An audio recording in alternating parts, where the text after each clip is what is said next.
केरल के अंदर जो कुछ वामपंथी पार्टी कह रही है, ये मैंने कहा ना, ये बहुत गंभीर मामला है और कांग्रेस को पूरी तरह से बेनकाब कर देता है कि ये कितना खतरनाक खेल खेल रही है। कम्युनिस्ट केवल वहां पे इसलिए सर्वाइव कर रहे हैं कि वहां कोई तीसरी पार्टी नहीं, तो एक तरह से क्रिश्चियन उनको मिल जाता है कुछ वोट, तो उसकी वजह से हिंदू भी उन्हीं को वोट देते हैं, क्योंकि वहां पे भाजपा की कोई उपस्थिति नहीं है। और अल्लू अर्जुन पर हमला ये सिर्फ मुसलमानों को खुश करने के लिए है, और इसीलिए शुरुआत इसकी असद ओवैसी ने की, फिर उसके भाई अकबर ओवैसी ने की। यहाँ तो छोड़िए पाकिस्तान के हैं ये लोग। पाकिस्तान में बता रहे हैं कि उसने शाहरुख सलमान सबको काट के रख दिया, बिल्कुल काम खत्म। सर, कांग्रेस की तो दुर्गति ये हो गई है कि इसने एनडी गैंग बनाया था और इस एनडी गैंग में वामपंथी सबसे ज्यादा फुदक रहे थे। टीएमसी भी थी, खैर टीएमसी ने सबसे पहले लतिया दिया, जुतिया दिया इसको, कहा कि भाई तू तो पप्पू है, तू इस लायक भी नहीं है, मैं बनूंगी एनडी गैंग की सरगना। और उसके बाद सबके सब उधर लगे। इनफैक्ट वो लालू यादव जिसने जीवन भर सोनिया की चाकरी की, एकमात्र लालू ही था जो सोनिया गांधी की चाकरी से कभी अलग खुद को नहीं हुआ।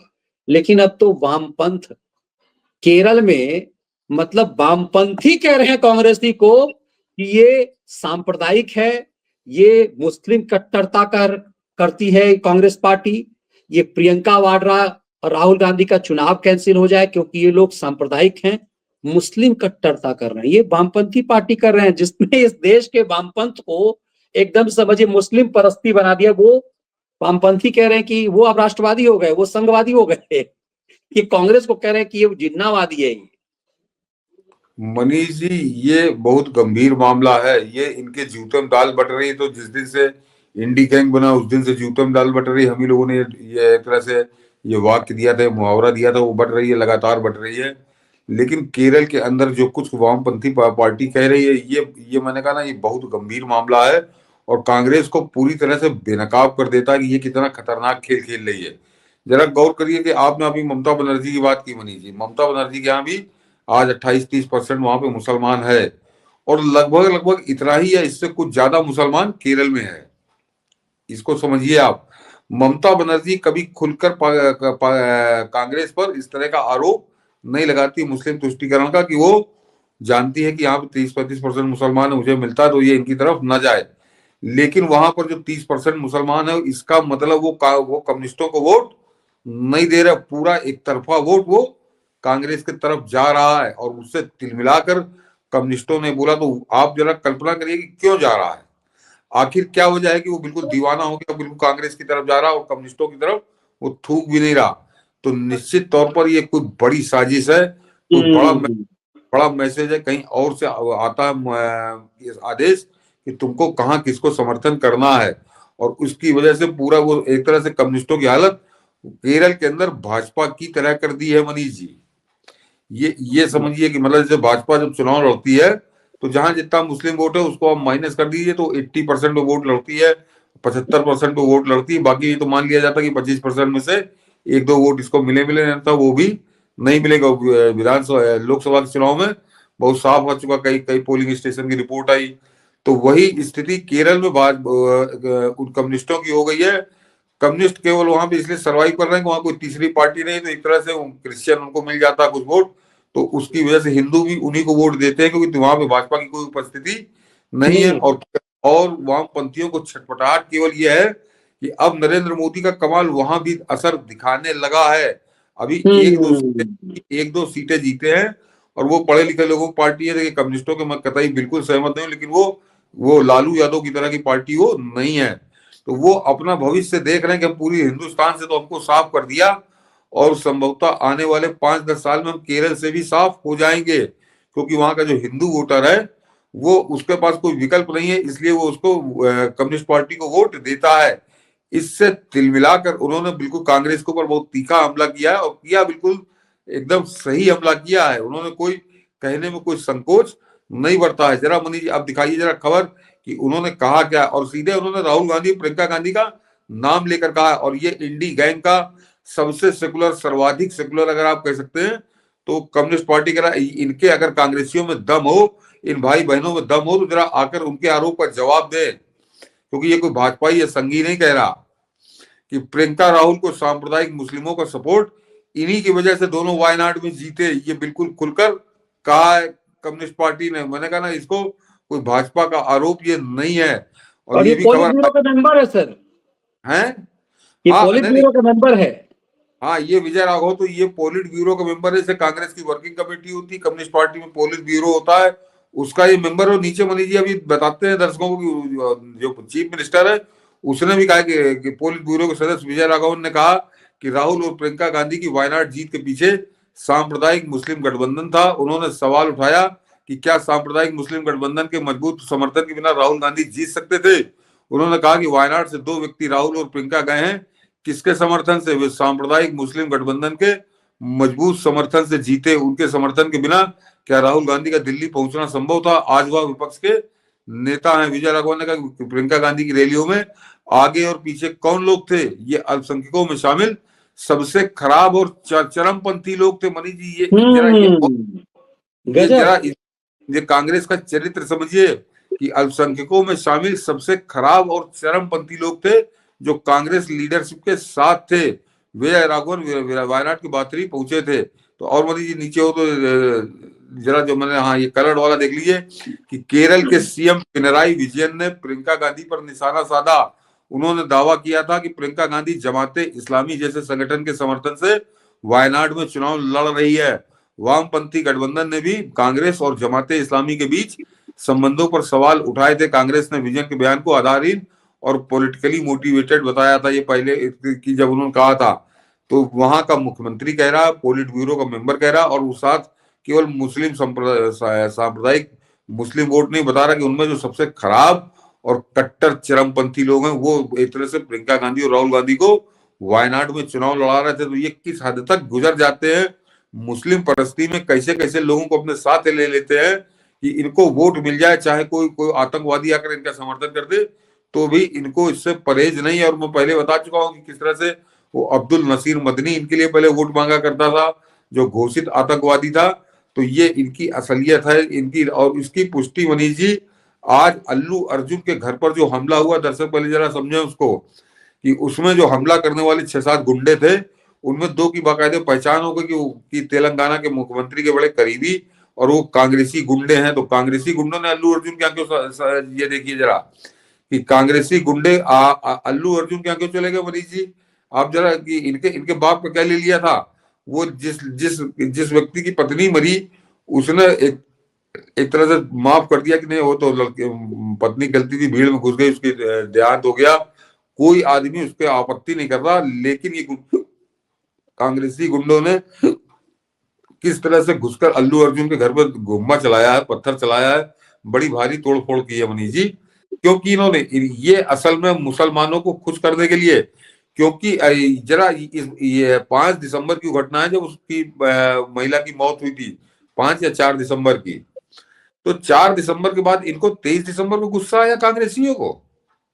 ऐसी तो कोई बात नहीं थी।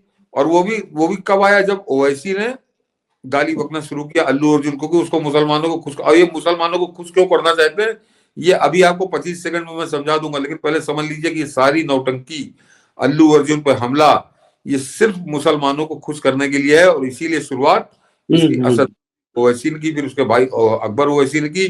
तो वो मुंह से पत्थरबाजी कर रहा था और उसके बाद कांग्रेसियों को लगा कि हम जाकर वास्तव में घर पे पत्थरबाजी करेंगे तो हमको ज्यादा मुसलमान हमारे साथ हो जाएगा। और अल्लू अर्जुन से इनको आग इसलिए लगी हुई है क्योंकि एक तो सनातन धर्म वाली एक तरह से हिंदू धर्म पे आधारित वो फिल्म है, उसमें कोई बड़ा वो सेकुलरिज्म का कोई तड़का नहीं है। और उसके अलावा उसने अल्लू अर्जुन ने क्या नाश किया है इन लोगों का। अब जरा मनीष जी मैं बोलूंगा नहीं, जरा वीडियो देख लीजिए, 25 सेकंड का है कि ये इसलिए अल्लू अर्जुन के जान के दुश्मन है। तो पुष्पा 2 वाकई ही बड़ी आउटस्टैंडिंग मूवी है और उसने हिंदू तो पुष्पा 2 वाकई ही बड़ी आउटस्टैंडिंग मूवी है और उस अरे तो पुष्पा 2 वाकई ही बड़ी आउटस्टैंडिंग मूवी है और उसने हिंदुस्तान की हिस्ट्री के रिकॉर्ड को धर्म बरम करके रख दिया। इतने बड़े रिकॉर्ड वो मूवी कर गई है। देखिए लास्ट टाइम मैंने बताया होगा कि हम सुनते थे सलमान खान की मूवी, आमिर खान की मूवी, शाहरुख खान की मूवी, लेकिन पुष्पा ने कोई आमिर नहीं, कोई सलमान नहीं, कोई कुछ नहीं, कोई शाहरुख नहीं, उसने सबको काट के रख दिया और बड़ी आउटस्टैंडिंग मूवी है और बहुत ही अच्छी मूवी है, मजा है। तो पुष्पा 2 वाकई ही बड़ी सुना मनीष जी, कि यहाँ तो छोड़िए छोड़िए, पाकिस्तान के हैं ये लोग, पाकिस्तान में बता रहे हैं कि उसने शाहरुख सलमान सबको काट के रख दिया, बिल्कुल काम खत्म। और वो कांग्रेस को इसे बर्दाश्त नहीं हो रहा, मुसलमानों को खुश करने के लिए वो उसके घर पे गुम्मा चलवा रही है। तो ये राजनीति का मैदान छोड़कर किस तरह से मनोरंजन के मैदान में पहुंचकर भी किसी कम्युनल राजनीति करते हैं और एक सुपरस्टार का जीना हराम कर रहे हैं। तेलंगाना में कांग्रेस की सरकार है, इसलिए उन गुंडों के हौसले बड़े बुलंद हैं। और जरा गौर करिए कि एक इस बात पे इतना नाराज हो गए कि 20 दिन बाद उसके घर पे गुम्मा चलाने चले गए। लेकिन जब अकबरुद्दीन ओवैसी पूरे देश के हिंदुओं को गाली दे रहा था, पूरे देश के हिंदुओं को धमकी दे रहा था कि 15 मिनट के लिए पुलिस हटा दो और तुम्हारा सफाया कर देंगे, तब कोई कांग्रेसी उसके घर की काल बेल बजाने नहीं गया, क्योंकि मुसलमान नाराज हो जाएंगे। तो ये है इनका सच और ये है इनकी असलियत। ये मुस्लिम परस्ती में ऊपर से लेकर नीचे तक सांप्रदायिकता के जहर में डूबे हुए लोग हैं। और ये हिंदू इनको एक सूत भा नहीं रहा, इनको इनकी आंखों को बिल्कुल ठीक नहीं लग रहा। और ये किस तरह से उसके अंत के खात्मे में लगे हुए हैं, ये आपके सामने उदाहरण है। और हम लोग नहीं कह रहे, अब इनके जो बड़े साथ के साथी हैं वो सब ये कह रहे हैं। मगर सोचिए, इस देश में वामपंथी अपना वजूद तो तुष्टिकरण के आधार पे कहते। दुनिया में हम लोगों ने एक दिन विश्लेषण किया था कि दुनिया में मुसलमान और वामपंथ एक साथ कहीं नहीं है, लेकिन भारत में जितने वामपंथी है उसने मुस्लिमों को एक तरह से अपना वो बना करके रखा हुआ है। और अब वामपंथी ये कम्युनिस्ट कह रहे हैं कि ये मुस्लिम परस्त है कांग्रेस पार्टी, तो समझिए कि किस हद तक ये सोनिया कांग्रेस मतलब जिन्ना के मुस्लिम लीग से भी कई कदम आगे बढ़ चुकी हुई है। ना वामपंथियों को तो अपनी औकात मालूम है कि जहां मुसलमान है वहां हमारी औकात क्या है। ये कहीं और जाने की जरूरत नहीं है। हिंदुस्तान के विभाजन की हिस्ट्री पढ़ लीजिए। 1947 में जब देश विभाजित हुआ तो यहाँ से बहुत बड़ी संख्या में होनी थी, बहुत बड़ी संख्या में जो मुस्लिम नेतागिरी करते थे वो सब चले गए कि हम वहां पे कम्युनिस्ट पार्टी ऑफ पाकिस्तान बनाएंगे। और आप पढ़िए तो साल भर के अंदर वो सब बिना चप्पल जूता अपना छोड़ के वहां से भागे हैं, क्योंकि वहां पे बैन लगाया उन्होंने कम्युनिस्ट पार्टी ऑफ इंडिया पे और इन पे बरसाए डंडे। और इनकी समझ में आया कि कम्युनिज्म पाकिस्तान में नहीं चलेगा। और ये सब बात पे यहीं आके फिर इन्होंने यहाँ जहर फैलाया, कैसे पाला उसको तो एक अलग कहानी है। तो इनको और आज की तारीख में पाकिस्तान में आपको दुनिया भर की पार्टी मिलेगी, लेकिन कम्युनिस्ट पार्टी ऑफ पाकिस्तान आपको नहीं मिलेगी। और यहाँ से बड़े बड़े पहलवान गए थे वहां पे कम्युनिस्ट पार्टी ऑफ पाकिस्तान खोलने। तो इनको मालूम है ये केवल यहाँ पर भाजपा का विरोध करने के लिए, सत्ता पाने के लिए मुसलमानों को पैर धो धो के पिया करते हैं। लेकिन वहां पर भी मुसलमान को भी जहां पर कोई दूसरा विकल्प मिलता है वो इनके ऊपर थूकता नहीं है। तो अब ये तिलमिलाए हैं और अब ये कांग्रेस का सच बता रहे हैं। बिल्कुल, और ये बहुत अच्छी बेहतरीन उदाहरण आपने दी। मैं इसीलिए कहता हूं कि मैंने अपने एक वामपंथी साथी से पूछा था कि आप पूजा पाठ नहीं करते, आपके घर में कोई मूर्ति नहीं है, लेकिन जितने भी आपके वामपंथी मुस्लिम दोस्त हैं, हमारे प्रेस क्लब ऑफ इंडिया में भी है, वो अपने आप को जावेद अख्तर खुद को कहता है कि मैं सेकुलर हूं, लेकिन आप देखिए कितना बड़ा पांच वक्ती नवाजी और जिहादी है। तो किस कदर ये सनातनियों को, जो वामपंथी सनातनी है, उसको कैसे मूर्ख यहां बनाते हैं। और एक बेहतरीन उदाहरण दिया, मुझे लग रहा है कि वीडियो तो वायरल होनी चाहिए कि पाकिस्तान में जो मियाँ जी लोग गए थे कि हम कम्युनिस्ट पार्टी ऑफ पाकिस्तान बनाएंगे, जूते खा करके वापस यहीं आ गए और यहां आकर के भारत में जहर घोल रहे हैं। मुझे लग रहा है कि इससे बेहतरीन उदाहरण नहीं हो सकता जो आज कुवैत वाला हमने समझा कि ये इंडियन मुसलमान कुवैत में इसीलिए क्योंकि उनके पास भारत का पासपोर्ट है। और यही कि इनके बाप दादा यदि पाकिस्तान चले गए होते तो ये कुवैत और ऐसे दुबई, आजकल तो दुबईयों में भी पाकिस्तानी और बांग्लादेशियों को बैन कर दिया गया है। तो सोचिए क्यों हुआ। मुझे लगता है कि यहाँ के जिहादी उन्मादी को सोचना चाहिए। मैं थोड़ा कई बार भावुक, कल मैंने एक अपने मुस्लिम साथी जो है उसने मुझसे कुछ राय लेना चाहा संघ प्रमुख पर, तो मैंने उससे कहा कि भाई मुसलमान जो है इस सब मोदी काल में तो सबसे ज्यादा फायदा हुआ है। तो जवाब था कि सबको फायदा हुआ मनीष भाई, तो मुसलमानों को भी हो गया। तो सवाल ये है कि ये फायदा मुसलमानों को पहले क्यों नहीं मिला। ये भी तो सोचो कि मैं अक्सर क्यों कहता हूं कि मौलानाओं को, मदरसा के इमामों को, शिक्षकों को 500-500 रुपए दे दिया और मुस्लिम बस्ती, मैंने उससे कहा मुस्लिम बस्तियां गंदी रहेगी, वहां बिजली नहीं जाएगी, सड़क नहीं जाएगी।